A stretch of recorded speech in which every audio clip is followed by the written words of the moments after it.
کہ حضور کے فضائل و مناقب بیان کرو۔ میں فرقہ واریت پر لعنت بھیجتا ہوں، لیکن میں آپ سے انصاف کی بھیک مانگتا ہوں۔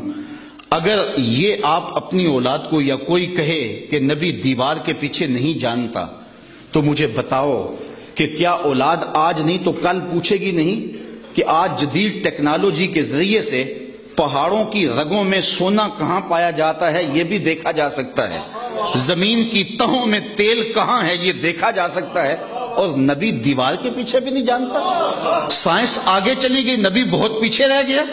تو نئی نسل کو بتائیں گے یہ کسی نے اندھیرے میں بیٹھ کے لکھا ہے۔ باقی رہی بات نبی کی، نبی تو نبی رہا، نبی کا غلام حضرت عمر رضی اللہ تعالیٰ عنہ منبر پہ جلوہ فراز ہوتا ہے، اور دیوار نہیں، راستے میں کئی پہاڑ ہیں، 1 مہینے کی مسافت ہے، نہامت میں جنگ ہو رہی ہے۔ حضرت ساریہ پہاڑ چھوڑ کے آگے بڑھنے لگے، یہیں سے آواز دیتے ہیں یا ساریہ الجبل، اے ساریہ پہاڑ نہیں چھوڑنا، یہ شان ہے خدمتگاروں کی، سرکار کا عالم کیا ہو۔ اگر اولاد کو یہ کہیں اور یہ سبق دیا جائے کہ نبی کسی چیز کا اختیار نہیں رکھتا تو مجھے بتائیے کہ کیا اولاد پوچھے گی نہیں؟ آج انسانی اختیارات تو آسمان کی بلندیوں کو چھو رہے ہیں، ایٹم کا کلیجہ شک کیا جا چکا ہے، چاند کی چھاتی روندی جا چکی ہے، مریخ کے سفر کی تیاریاں ہیں، آج پوری دنیا گلوبل ولیج بن گئی ہے، آج جو ہے وہ پانیوں کو اور ہواؤں کو مسخر کر لیا گیا ہے، اور نبی کسی چیز کا اختیار نہیں رکھتا۔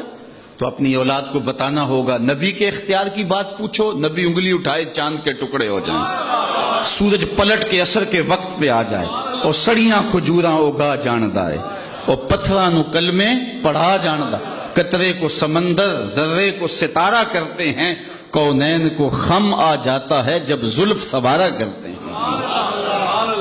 ہم تو اس نبی کی بات کرتے ہیں جو رخ پھیر دے خدا قبلے بدل دے۔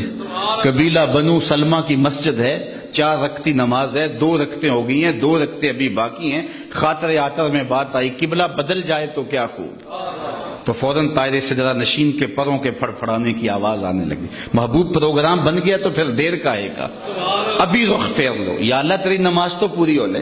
ہم نے نماز کا وقت بدلنا ہو تو 1 دن پہلے بتاتے ہیں، کل سے نماز ظہر اتنے بجے ہوگی، یہاں تو قبلہ بدلنا تھا، ایک نماز ہی پہلے بتا دیا جاتا، کہا نہیں محبوب ابھی رخ پھیر لے، یا اللہ تیری نماز تو پوری ہو لے، کہا میری نماز بعد میں پوری ہوگی، پہلے تیری مرضی پوری ہو۔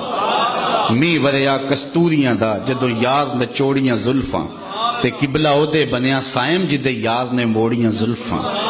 تو پتہ نہیں کس کو دیکھا ہے، کس کو سنا ہے، کس کی بات کرتا ہے؟ اللہ اکبر۔ ہمارے بزرگ فرمایا کرتے تھے تو نے حلیمہ کی بکریوں کے پیچھے پیچھے دیکھا ہے، سدرہ پر جبریل کے آگے آگے نہیں دیکھا۔ اور اقبال کہتا ہے تو نے یوسف کو کنویں میں دیکھا تو کیا دیکھا، آرے ناداں جو مطلق تھا مقید کر دیا تو نے، تو ابھی تک کنویں میں ڈھونڈ رہا ہے، وہ مصر کے تخت کا مالک بھی بنا ہوا ہے۔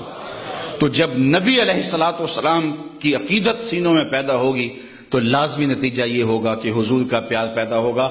اور میں کہتا ہوں یہ 4 چیزیں حضور کی محفل میلاد میں موجود ہوتی ہیں۔ بار بار درود بھی پڑھا جاتا ہے، حضور کے فضائل و مناقب بھی بیان ہوتے ہیں، حضور علیہ السلام کا حلیہ بھی بیان ہوتا ہے، حضور کی سیرت بھی بیان ہوتی ہے۔ صرف ہمیں اپنی محافل کو، اپنی مجالس کو مرتب کرنے کی ضرورت ہے، اور اپنی محافل و مجالس کو پیشہ وروں سے محفوظ کر کے با مقصد بنانے کی ضرورت ہے۔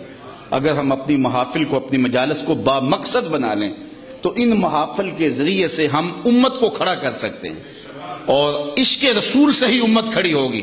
اقبال کے سارے کلام کا رس نچوڑیں تو جو خلاصہ نکلتا ہے، جو جوس نکلتا ہے، وہ یہی ہے کہ محمد سے وفا تو نے تو ہم تیرے ہیں، یہ جہاں چیز ہے کیا لوح و قلم تیرے ہیں۔ اقبال کہتا ہے حضور سے وفا کر لو، پھر قلم بھی تمہیں پکڑا دیں گے، تختی بھی تمہیں دے دیں گے، پھر جو لکھنا ہوا لکھ لینا، تیری تقدیر کے فیصلے کہیں اور نہیں ہوں گے۔